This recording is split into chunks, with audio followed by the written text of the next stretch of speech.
You may remember Andrew Alger. He had his firearms licence renewed at the beginning of August. At the end of August, armed police turned up and removed his licence and his guns. He asked why. They said, you need to speak to Devon and Cornwall Police Firearms Licensing. It's now the end of November and he still hasn't had an answer. I have now actually complained to the EIT, which is an internal police investigation.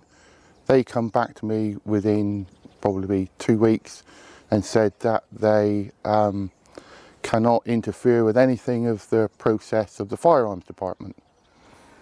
So they're a waste of time? Yeah, they were. Yeah, complete waste of time. So where do you go from there? If you can't complain about a department, where do you go? So I actually went to the Chief Commissioner of Police. Now, that's a different story. That is actually, I got quite a good response from them. They said that they would investigate the situation. They're talking that will happen within 20 days.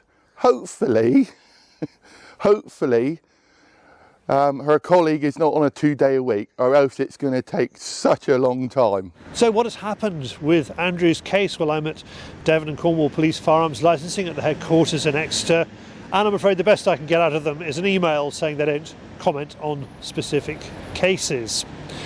It seems that this is mixed up with the tragic Plymouth shootings in the middle of August.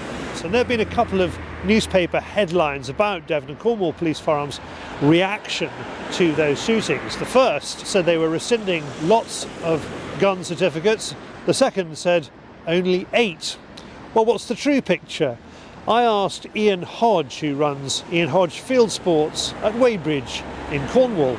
I've heard this, but in all honesty, we've not seen anything other than 1 or 2 individual cases which, for various reasons, but it was nothing to do with licensing per se, it was just individual circumstances with the certificate holder.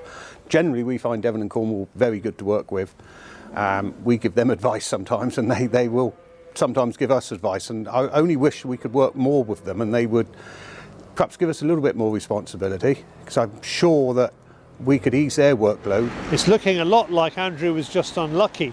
BASC Firearms Department deals with certificate problems like this all the time. Priti Patel, as Home Secretary, I think ordered police to review, I think the initial one was all firearms and shotgun certificate holders, and that was sort of, I think quite sensibly probably toned down to anyone who the police had revoked or removed their firearms in the last 12 months should go back and review that decision.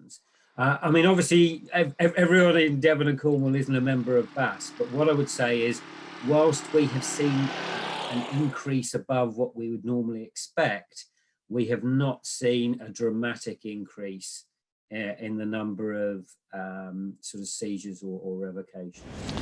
It may be that Devon and Cornwall Police have got into a bit of a muddle. Well, if that's the case, Andrew makes this offer to them. Just turn around and say, you know, okay, we made a mistake, and we will issue you your licence. That's all I ask.